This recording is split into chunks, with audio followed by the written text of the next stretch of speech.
We're going to move to our next presentation, and that one is going to be given by Ms. Kasey Heintz. It's going to be approaches to reducing sodium consumption. And so I'm going to bring her to the mic and give her presentation. Kasey? Thank you, Shirley. Good afternoon, everyone. My name is Kasey Heintz, as Shirley mentioned, with the Office of Food Additive Safety at CFSAN, and today I will be presenting information on approaches to reducing sodium consumption.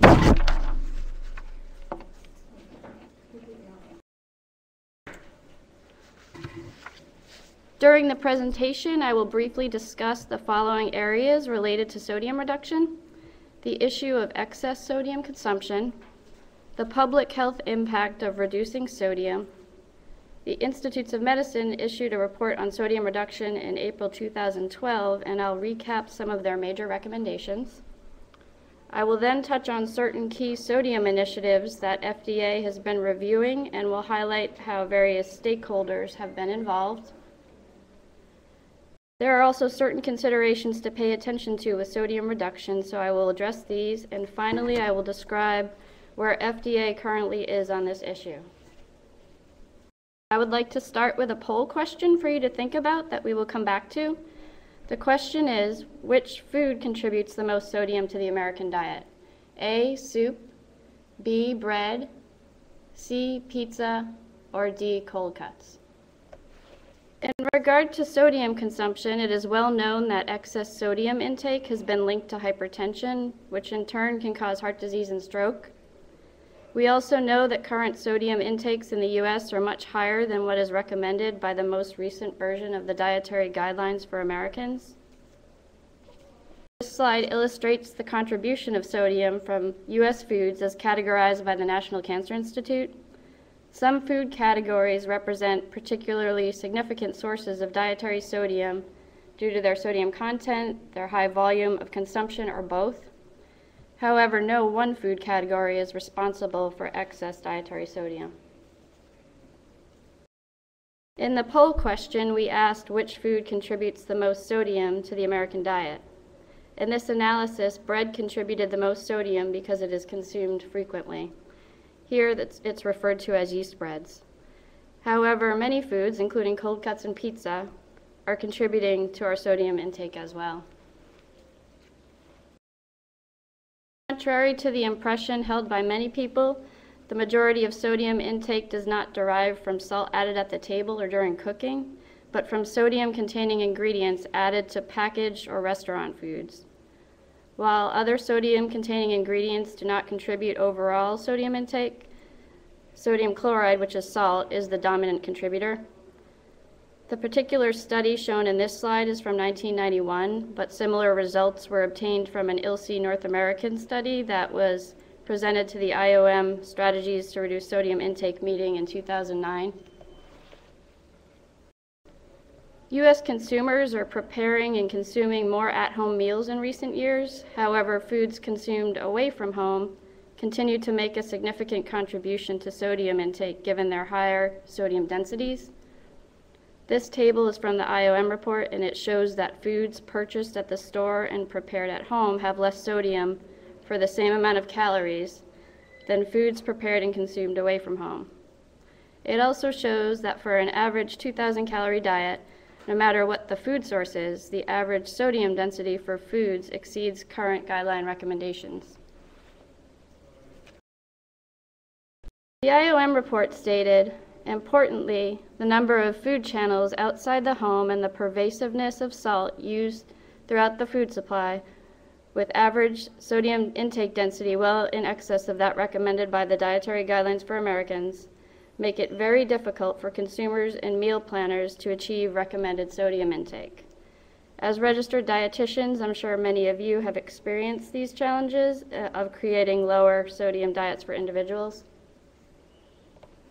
The quotation shown on the bottom reads, "The current level of sodium added to the food supply by food manufacturers, food service operators, and restaurants is simply too high to be safe for consumers given the chronic disease risks associated with sodium intake for all population segments."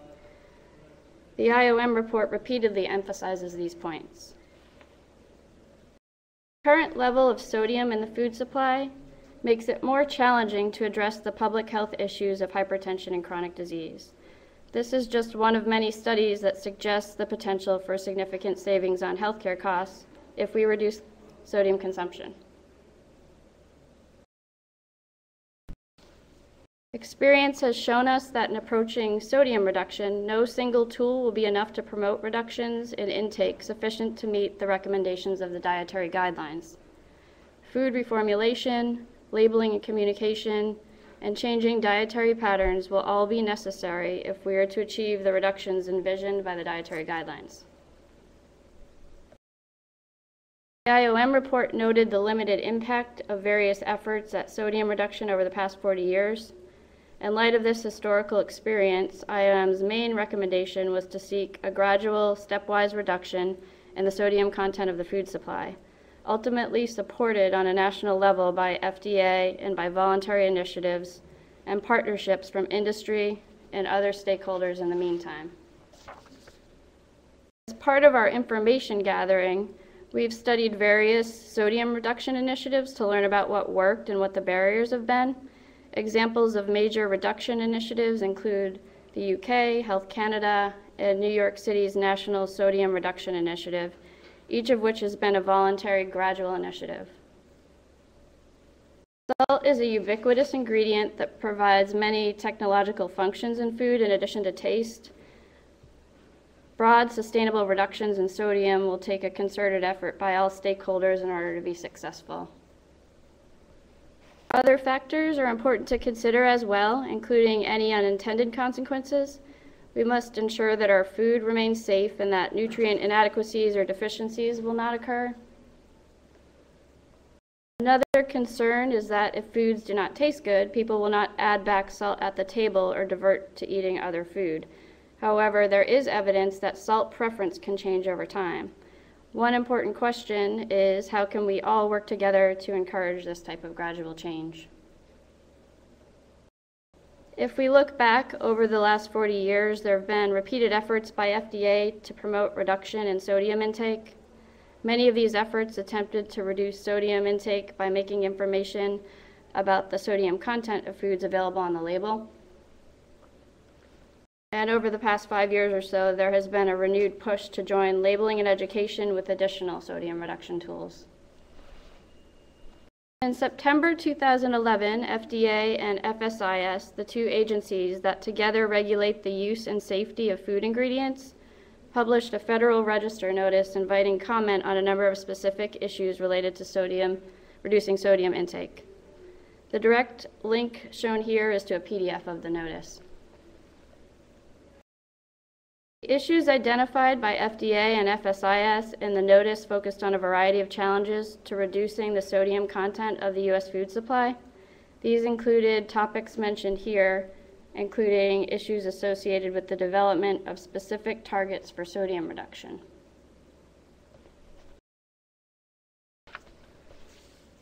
We have received numerous comments from a wide variety of sources. Many of the FDA comments were from individual consumers. The majority of comments, which are viewable at regulations.gov, oppose taking action to reduce sodium for a variety of reasons, including concerns about personal choice and safety. These will clearly be essential issues to keep in mind as we move forward. In November 2011, we also held a public meeting on reducing sodium consumption. Breakout sessions were held for the opportunity to discuss some of the critical issues in approaching sodium reduction, from available data sources and reduction targets to sodium reduction technological challenges and communications. Where does sodium reduction stand at present? We are currently reviewing comments from the Federal Register notice and public meeting. We're considering various options for reducing sodium in the U.S. food supply. We continue to consider the recommendations of the IOM and of the 2010 U.S. Dietary Guidelines for Americans.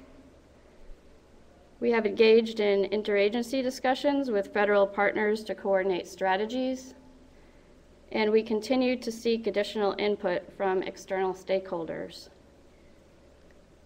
In summary, we know that past efforts have had limited success.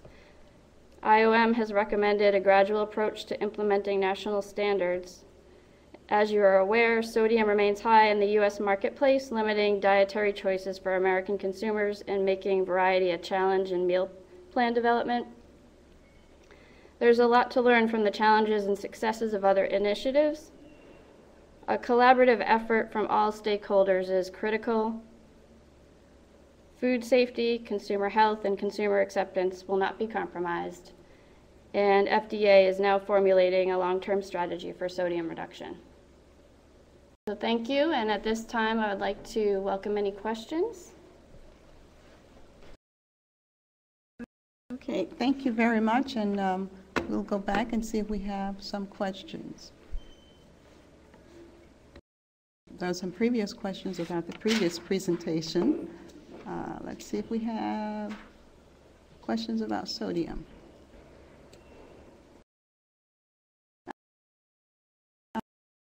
Here's one, and I think this is our first one.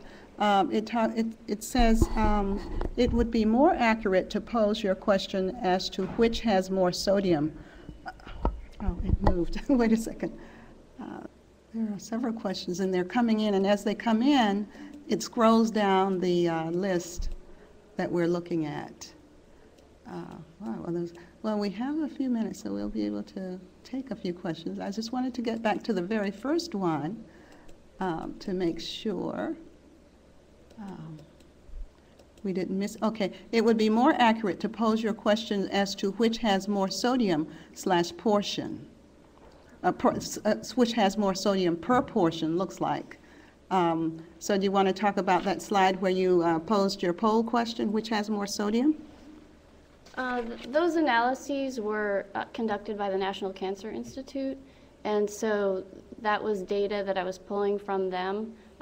It definitely is important to look at sodium proportion in terms of how people are eating that, but for general purposes in this presentation, I was just presenting some of the general data, which is actually presented also in the U.S. Dietary Guideline Report. All right, the next question is, can you describe FDA's role? There we go again. Are we there? No. I need 3 hands here. Keep going. Describe FDA's role in the Million Hearts campaign, which has a significant benchmark relating to sodium intake reduction. And is FDA partnering with CDC regarding population-based sodium reduction? Yes, FDA is a component in the Million Hearts campaign, and we are working with CDC collaboratively in many ways. FDA is specifically focusing on the food supply at this time, but as I mentioned in the presentation, there are many tools which will be necessary to make this successful as a larger initiative to help reduce sodium intake. Okay, we have time for a couple more questions. Some of these statements are chats. Here's a question. I have heard Himalayan salt actually reduces blood pressure. Is there any truth to that? Sodium chloride, in terms of its chemical composition, is sodium chloride, and I have to be honest, I'm not familiar specifically with Himalayan salt. I'm imagining it's sodium chloride. So I would have to reference some information on that to more accurately answer your question. However, sodium chloride itself is linked to an increase in hypertension. Right. There's another one. What is the minimum amount of sodium required for human life? I think that, you know, there's an, average intake? Adequate intake, rather? Yes, Shirley, thanks for the question. The DRI report in 2004 obviously set the recommended adequate intake level at 1,500 milligrams, and there does need to be additional research that's conducted in terms of probably what I forget how the question was phrased, but the minimum requirement for human intake, depending, there are a number of health conditions that can be involved too. So there just needs to be more research in that area, but the DRI report set the recommended adequate level at 1,500 milligrams for health of an individual. Okay, there are a couple of questions that came together and they relate to similar things. And I think you've answered the question. The one question is about sea salt. And sea salt, of course, is sodium. The amount of sodium does matter. And there was another question that you've answered is what is the target level of sodium that that the FDA is moving towards? Well, we adhere to the dietary. I don't want to answer your question, but dietary guidelines for Americans. It says, what is the target level? I believe this may be referring to the target level in the food supply, and at this time we are in continual discussions about our strategy moving forward with other agencies and so forth. So we are discussing all of these issues. Okay. And let's see if there are other questions that are of a different nature so that you haven't answered. You've answered that one. What do you think of the studies that show it is virtually impossible to meet the dietary guidelines for sodium if following recommended myplate.gov guidelines? Well, obviously, even the IOM report addresses the fact that sodium is prevalent in the food supply and that it can be challenging to meet recommended intakes based on what people are currently eating, especially considering that sodium is very high in processed and restaurant foods. So that would be the exact reason why we're addressing the issue of sodium. We want to be able to help people meet their dietary recommended intake levels, and it can be challenging to do so. All right, we'll take just two more questions. One is from the audience here, and that one is, what are the factors that influence sodium in yeast breads, and how is it that category came out to be the highest amount? Well, I will say that I'm not a food technologist, but there are many roles that sodium plays in food, and I honestly would have to refer to the food technologists in our group to answer that much better than I, but I do believe that sodium does play a role in the texture of bread and helps. Oh, the question was related to leavening. Yeah, leavening. Yeah. It does help in that capacity, and I honestly would have to defer to them to answer that a little bit more thoroughly. However, there is information on this in the IOM report. There's a chapter that discusses the food technology, and that report is available online. There was another question that dealt with the comments. Are comments still being accepted, and for what period of time? Thank you for asking.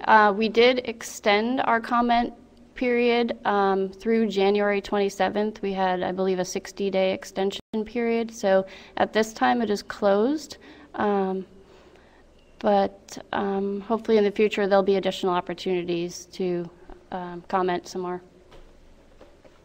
All right, thank you very much. It was a very interesting discussion on sodium, and thank you, Kasey Heintz.